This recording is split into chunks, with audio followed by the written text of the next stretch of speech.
good morning, or I guess good afternoon for when you're actually viewing this. So, thank you for coming to class. I hope that you are having a great week or it's a good start to your week. I want to remind you that as you watch this video, I hope you are taking some notes.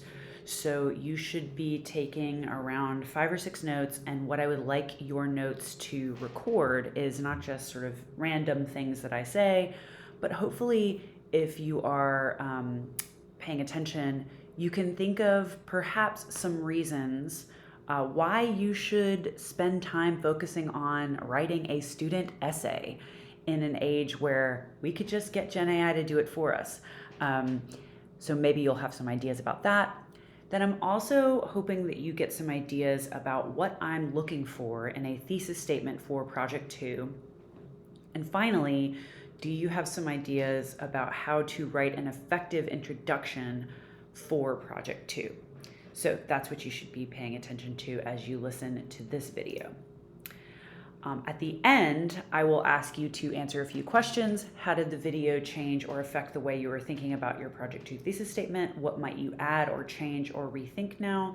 And what ideas do you have for composing an effective introduction for your Project 2 specifically?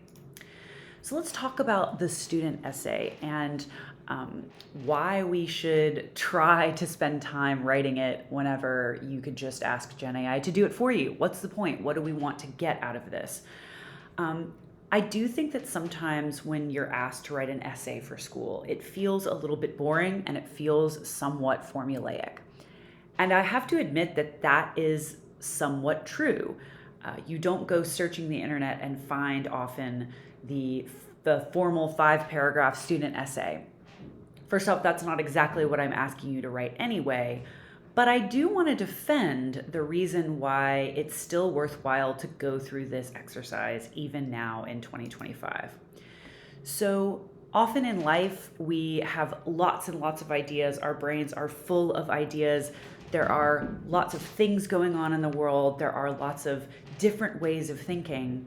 And it's really hard to force ourselves to conceive of one major idea and walk it through all the different ways that we might need to refine it in order to come to a final conclusion. So when you're having a cup of coffee with friends or you're just talking as you're walking around, you might have points that you bring up and evidence that you have, but at the end of your conversation, you might say, I don't know, who knows what's going on, and you walk on. Let's pretend that you are going to pin yourself down. You are going to say, no, actually, what do I think? And how can I make one larger idea justified for an entire set of several paragraphs? This is your special attempt. This is your space to do that work. So one of the things that a student essay gives you the opportunity to do is to really think critically and to take all your many different ideas and synthesize it into something more coherent. How well can you have an idea and articulate it to an audience? How well can you say, I have that idea and I can defend it with examples, with illustrations, with evidence? And then how well can you acknowledge opposite ideas and say, I also see and hear you on that, but here's why my idea is still interesting and worthwhile to consider. So this is what the student essay does. It gives you an opportunity to compose a piece that focuses on this one purpose. And every paragraph is going to be a part of making that point happen as thoroughly as possible. And it's also a chance for you to take the jumbled ideas out of your head and try to make them make sense to an intended audience. And for our Project 2, your intended audience is fellow UAB students. So people who are around your age, who are studying in a kind of pre-professional environment, but they're still young. They're still people that you can talk to with a kind of familiarity, but they are responsive to evidence. They are people who care about reliability of sources and they don't want you to just give them nonsense arguments. So we're going to talk way more about the structure of a student essay whenever I return, but in general, I like this. Well, I kind of hate the sort of prison-like metaphor of the chain, but the idea is that your student essay links up from beginning to end, trying to make that one point. And you begin setting up what you're going to discuss with your readers. Each body paragraph really takes a lot of time and with a lot of clarity explains all the things that you're trying to discuss. You say more than you think, and then at the end you kind of zoom out, and we're going to talk more about what that means later. We also have a visitor, and it's my cat. This is Mag. So what are the links in the chain? And those are those topic sentences that we've been talking about a lot throughout the semester. What makes sure that you are connecting your big overall purpose with the rest of the paper? It's those connecting topic sentences. So this is just a high level overview of what the student essay itself looks like. And these are available to you in the course slides, and we'll refer back to these later on. But let's focus on this thesis statement. So the thesis statement is that encapsulation. Remember that word we talked about, encapsulation. It is a powerful sentence or two that contains all of the ingredients, the specific ingredients you will need in the point that you are trying to make, but it needs to be small, so condensed, a condensed encapsulation. So let's talk specifically about what kind of information or what kind of thesis statement I'm asking you to do for Project 2. Let's remember back to Project 1 when you were writing about what your beliefs were about writing, how it affected your life, and then how you planned to use it for how you plan to use Gen AI for your writing life. And so your thesis there was a kind of declaration. It was an assertion of your idea about how Gen AI and writing works for your life. So it was truly a statement. It was a proclamation. You were proclaiming to your audience your conviction about how to use Gen AI. This thesis statement is somewhat different, and there are going to be kind of two parts to it. So the first is analytical, which means that you are doing some work to analyze, to interpret, to read between the lines of some music video. But also it is a little argumentative because you are trying to convince your audience that they should believe your interpretation of the music video or the film. So when we're talking about an analytical thesis statement, it's when you are helping the reader or the audience notice how some composition makes a point. You're drawing their attention to that feature. And then the argumentative part is where you're saying, well, if I draw your attention to this feature, then let me argue that this feature means or can be interpreted in this bigger way. So the analytic is you're noticing and you're describing how the audio visual features work. And then the argumentative is you are saying, hey, and you, the audience, should interpret this in the specific way that I suggest. So those are the kind of two things that your thesis statement is doing. So let's get an example of that. We watched 21 Savage's music video a lot. And one of the things that we noticed in the visuals were these visual contrasts. So contrast between wealth and poverty, contrast between warm tones and cool tones. We saw the contrast between many things. So the full table at the beginning and then the empty table afterwards. And what do we know about the rhetorical situation? Well, we know that it takes place in Atlanta. We also understand that it is a place of extreme wealth inequality at the same time that it is a hub for Black wealth in the Southeast. We also know that it has a history of racial violence. And so there are many different ways we might interpret this and many different features we might take a look at. But here is one example that is a thesis statement that sort of satisfies the requirements of analytical and argumentative. So I say a lot uses these visual contrasts. So that's the analytic. I'm looking at what do we see? What are we looking at? Both what we see and how we see it. And then here is my interpretation. To show us that any triumph we have in our lives in the Southeast America comes at the price of real suffering.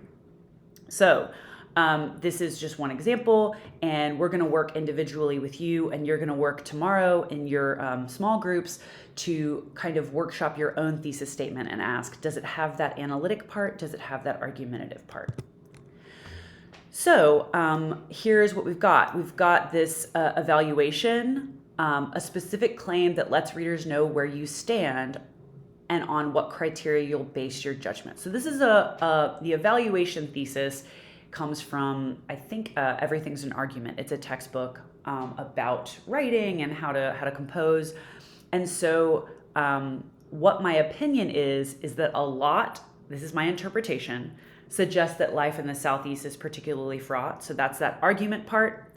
And then the analysis part, what am I looking at? What am I having the readers notice about how the text makes its point? I'm looking at the contrasting visuals, so colors, peoples, objects that show happiness and joy juxtaposed, sadness and gloom juxtaposed. And then when we talked about, so this is what we see, the denotation, the connotation is that uneasiness and excitement. And then the interpretation here is this. So this is just one way to demonstrate how you break down the different component parts of that thesis statement. So let's imagine that you have your thesis statement, you're ready, it's a working thesis, and you're ready to introduce your essay. So a lot of my students are very intimidated by the concept of an introduction. And I would say that for every genre or kind of writing, your introduction is going to be a little bit different and your audience is going to have different expectations. But the first thing we want to talk about is who your audience is. So you always want to keep your audience in mind. And for this paper, your audience is fellow UAB students. So what I'm going to introduce you to today, cats, is a strategy I like to call the zoom in.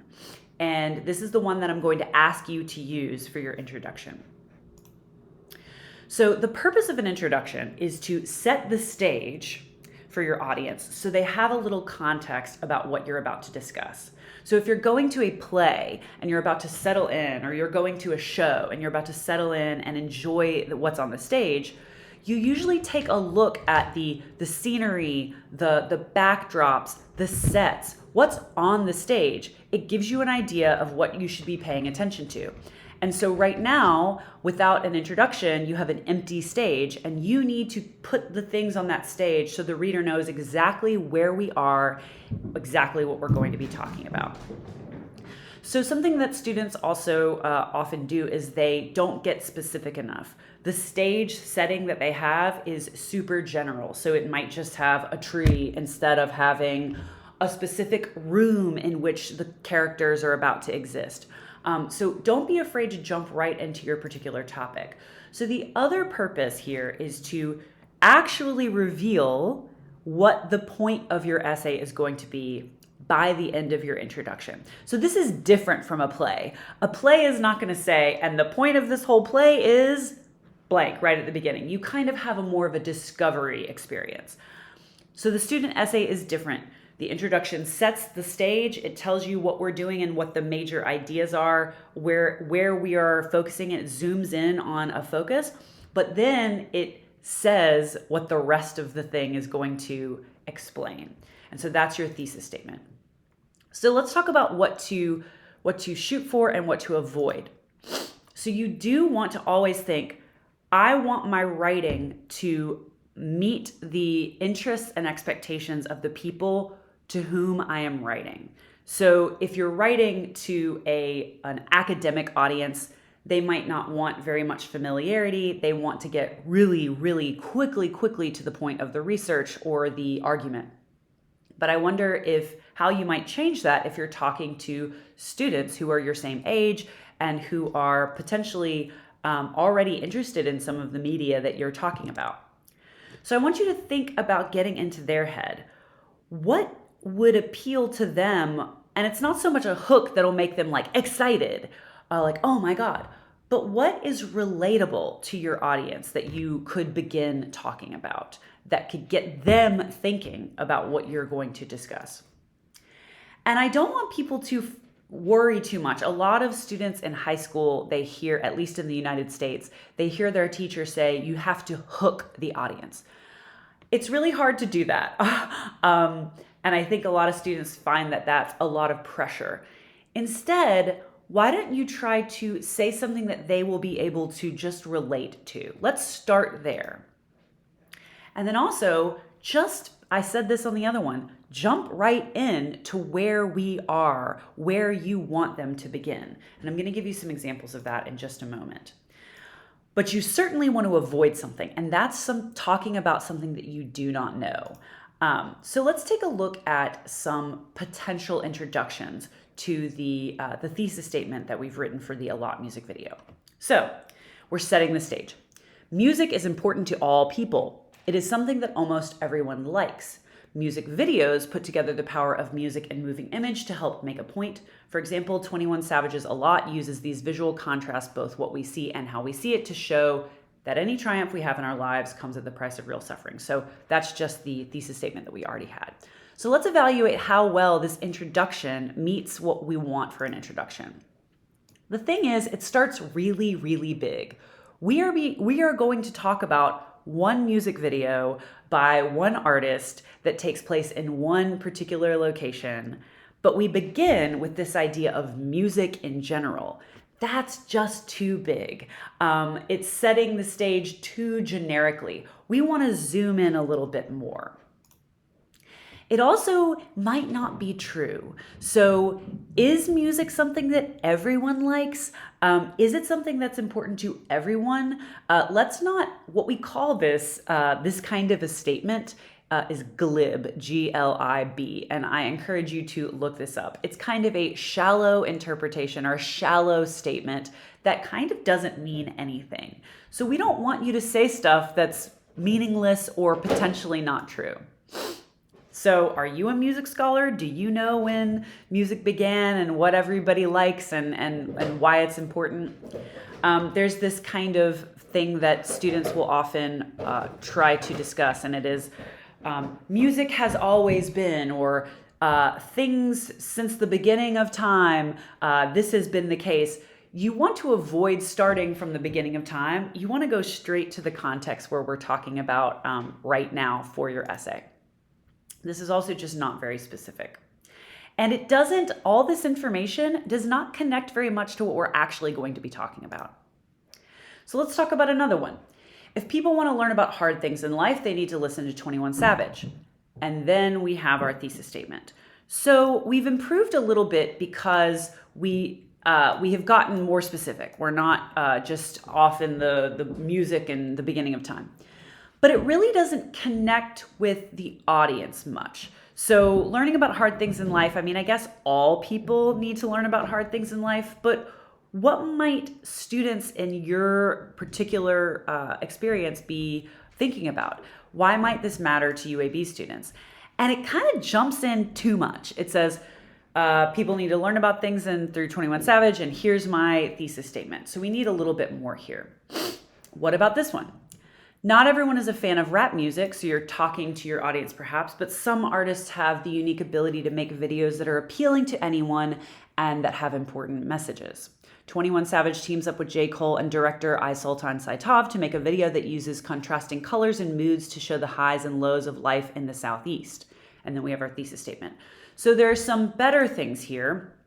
It does jump in and it starts talking about fans of rap music, but it's maybe relatable to the audience because if you're talking to everybody at UAB, maybe not everybody is a fan of that. It does introduce the context of the essay. It says, it gives you a little bit of a bridge to say what this video is and that we're going to be talking about it. And the first sentence does sort of connect a little bit with the thesis statement. So this is all getting a little better. And it does specifically talk about music videos. But how can we really do that relationship with the audience? what of this might matter to the audience? And let's see if we can find a better idea. So here's my best attempt. And obviously you can find problems with it and we could talk about those. So let's look at this one.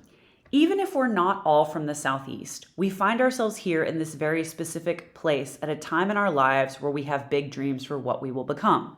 So this is you talking to UAB students, right? And you're all literally here in the Southeast of the United States. We can make a relationship between the music video and what it's talking about and the current situation that we're all in. We might call it the American dream, but our specific place in America definitely affects the dreams that are available to us and what it takes to achieve them. And so then I move on to talk about Atlanta. Atlanta, Georgia is the setting for 21 Savage's music video. And then I kind of give them some context. Over the course of the video, we see highs and lows, highs, lows. At every turn, a beautiful and hopeful image is replaced by a painful one. Even though we want to luxuriate in the nice house, the good clothes, and the delicious looking food, and the moments that seem truly joyful, the viewers just can't help but feel sad and conflicted throughout the entire video. So I start talking to them about the way they might feel, and again, kind of using some of the imagery and the stuff from the video that I will talk about later to make a connection to them. And then I end with my thesis statement. So there are obviously ways we could critique this, but I hope what it shows you is a variety of ways to try to accomplish the overall goals and purpose of the thesis statement, which is to tell them what the purpose of this will be, of the introduction. Tell them set the stage, let them know what we are talking about, where we're discussing it, and then relate it to them, and then give them your main thesis statement. So now you'll do some reflection questions and move on for a few more activities before you finish the class. Have a great day.